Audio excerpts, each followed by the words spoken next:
서학개미의 꿈은 미국 주식시장에서의 수익이겠죠. 미국 증시 흐름과 이슈까지 한 큐에 해결해 보도록 하겠습니다. 먼저 이제 막 개장한 3대 지수 흐름부터 살펴보시죠. 다우존스 지수입니다. 현재 강보합권 보이면서 42,081선 지나가고 있고요. 이어서 나스닥 지수도 살펴보시죠. 0.33% 오른 18,009선 지나가고 있습니다. 끝으로 S&P 500 지수입니다. 오늘은 3대 지수 모두 상승하고 있는데 S&P 500은 5,713선 지나갑니다. 그렇다면 현재 미국에서는 어떤 이슈가 핫하게 떠오르고 있을까요? 미국 경제 전문 유튜버시죠? 유산남님과 함께 이야기 나눠보도록 하겠습니다. 안녕하세요. 네, 어느덧 9월 마지막 주가 시작이 됐습니다. 이번 주에도 정말 중요한 일정들이 많은데요. 특히 주목해야 할 일정 뭐가 있을까요? 네, 일단 말씀해 주신 것처럼 새로운 한 주가 시작이 되는데요. 자, 일단 이번 주 같은 경우는 여러 연준위원들의 발언이 일단 예정이 되어 있습니다. 오늘부터 보스틱 총재와 카시카리 총재가 연설이 예정이 되어 있고요. 화요일 날 같은 경우는 보우만 총재의 연설이 예정되어 있고, 수요일 날은 여러 가지 건축 승인 건수와 신규 주택 판매 지수 5년물에 대한 국채 입찰이 나오게 되게 되고요. 목요일 날은 연속 실업 상청 건수, 내구재 수주, GDP 발표, 그리고 파월 연준 의장의 연설, 윌리엄스 총재, 마이클 바 부의장, 옐런 재무장관의 연설에 카시카리 총재까지 연설까지 목요일 날은 아무래도 연준 위원들의 연설이 계속적으로 이어지는 만큼 아마 가장 중요한 하루가 될 것으로 예상이 되고 있고요. 그에 반해서 가장 중요한 지표는 금요일 날 발표가 되게 되는데요. 바로 PC 물가지수가 금요일 날 나오게 되게 됩니다. 일단 PC 물가지수는 연준에서 CPI보다 더 보는 지표인 만큼 더 중요한 지표이긴 하지만 아무래도 이미 CPI라는 중요한 교보제가 있는 만큼 변동성을 그만큼 가져올지는 조금 의문이 된다라고 말씀드릴 수 있을 것 같고요. 이번 주, 한 주 이렇게까지 한 스케줄을 정리해 드릴 수 있을 것 같습니다. 네, 연준 의원들의 이 발표부터 물가 지수까지 잘 주목해 봐야겠습니다. 최근 실적 부진으로 위기를 겪고 있는 이 인텔이 새로운 제안을 받았다고 하는데요. 아폴로가 투자 제안에 나섰죠. 어떤 내용이고 또 이 제안이 성사될 가능성이 있을까요?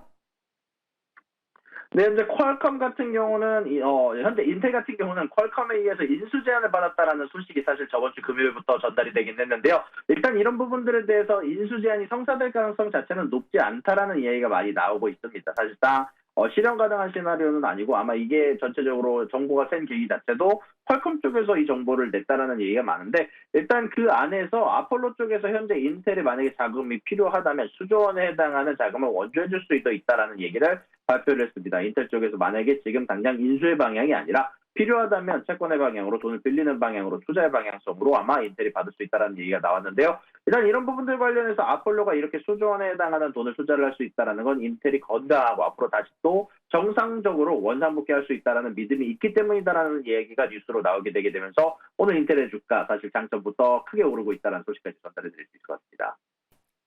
네, 인텔이 위기를 극복할 수 있을지 지켜봐야겠습니다. 미 대선 소식으로도 가보죠. 트럼프 전 대통령이 새로운 발언을 내놨다고 하는데 이 질문에 대해 노라고 외쳤다고 하죠. 어떤 질문인가요? 일단 트럼프 같은 경우는 이번 대선에 혹시 패배하게 될 경우 여기에 대해서 마지막 대선이다. 다음 대선 2028년 대선에는 출마하지 않겠다라는 입장을 밝히게 됐는데요.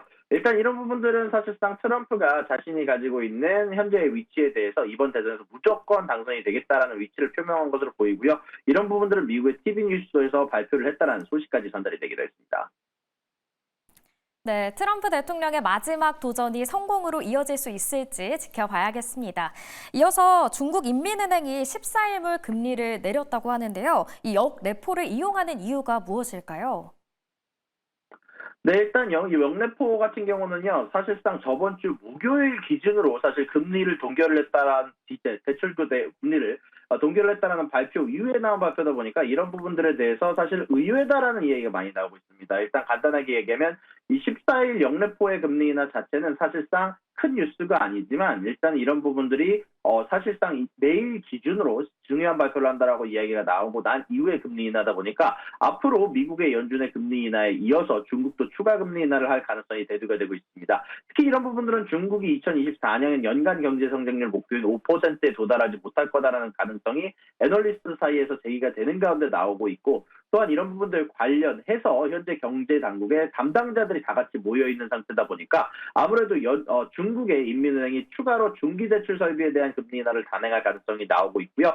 10월 전에 단기대출을 제공하는 방식을 통해서 아마 금리 인하를 추가적으로 얘기를 하고 또한 단기 정책 금리를 인하를 하고 여기에다가 추가적으로 기준율 인하까지 나올 수 있다는 얘기가 나오고 있는데 아마 이런 부분들은 저번 주 목요일 날 발표를 하지 못한 이유 자체는 아무래도 은행들이 가지고 있는 마진에 대한 리스크와 은행들의 마진율이 안 그래도 지금 낮은 상황에서 얼마만큼 금리 인하를 가질 수 있는 리스크와 여기에다 얼마나 현재 중국의 경제가 유동성이 필요한지에 대한 리스크에 대한 비교가 좀 필요하지 않았나라는 게 애널리스트들의 생각입니다. 네, 앞으로 중국도 미국에 이어 금리 인하를 할지 지켜봐야겠습니다. 이어서 중동 지역 소식도 마지막으로 살펴보겠습니다. 이스라엘과 헤즈볼라의 네. 이 위기가 계속되고 있습니다. 헤즈볼라가 이스라엘 본토에 미사일을 쐈다고요? 네, 맞습니다. 현재 헤즈볼라 같은 경우는 이스라엘 본토에 수백 발에 해당하는 로켓을 발사를 했고 실질적으로 몇 발이 본토에 도달을 했다는 소식이 전달이 됐습니다. 다만 이게 여기서 이야기가 끝나는 것이 아닌 이스라엘 쪽에서도 반격을 발표를 하고 나서 실질적으로 100여 명에 해당하는 수많은 사상자를 내는 남레바논 지역에 현재 로켓 발사를 했다는 소식이 전달이 됐는데요. 현재 이 두 사이의 관계가 전체적으로 악화가 되면서 유엔 쪽은 제약을 경고하면서 자제를 촉구했다는 소식이 전달이 됐습니다. 아마 이런 부분들은 헤즈볼라 쪽에서 이스라엘의 전자장비 업체, 정확히 말하면 아이언돔을 만드는데 일조를 했었던 기업을 타격했다는 소식으로 얘기를 했고요. 또한 여기에 대해서 타격을 한 이유에 대해서 가장 큰 부분은 아무래도 이스라엘 쪽에서 이번에 PP와 여러 가지 무전기에 해당하는 장비들을 폭발시키면서 수많은 사상자가 생기자 이런 부분들에 대한 반격을 한 것으로 예상이 되고 있습니다. 네, 아무쪼록 더 이상의 피해가 없었으면 좋겠습니다. 오늘 말씀은 여기까지 듣겠습니다. 지금까지 미국 경제 전문 유튜버 유산남님과 함께했습니다. 고맙습니다. 수고하셨습니다.